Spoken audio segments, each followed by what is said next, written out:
Ce qu'il faut dire, c'est que la tenue de ce gala, Guillaume Fard, a aussi engendré l'organisation d'une manifestation pro-palestinienne, deux événements qui auront lieu quasiment au même moment, du moins dans la même ville. Oui, c'est l'exacerbation du conflit israélo-palestinien et le fait qu'il s'invite en France, mais ça n'est pas non plus un fait nouveau. Et d'ailleurs, à chaque fois qu'il s'est invité, ça a pu être, il y a pu y avoir des manifestations tragiques qui ont consisté en des attentats visant les Juifs de France.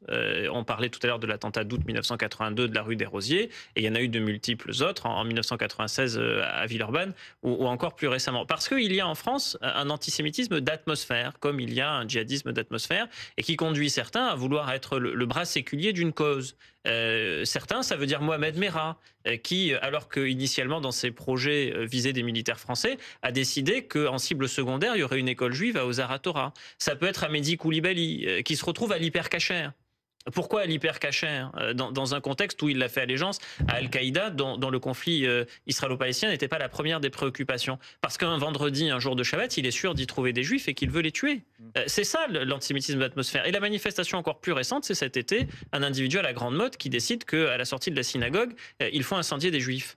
Et donc, à chaque fois qu'il y aura de l'exacerbation de ce conflit, qu'on convoquera les instincts, qu'on appellera à la haine et qu'on désignera les Juifs comme l'ennemi, il y aura là, des gens... on parle d'un gala et d'une manifestation. Oui, on n'en est mais pas... tous ceux qui vont aller manifester de part et d'autre, et singulièrement à l'encontre des Juifs de France, que vont-ils dire? Qu'est-ce qui va les motiver? Et qui est-ce qu'ils vont désigner comme étant leur ennemi?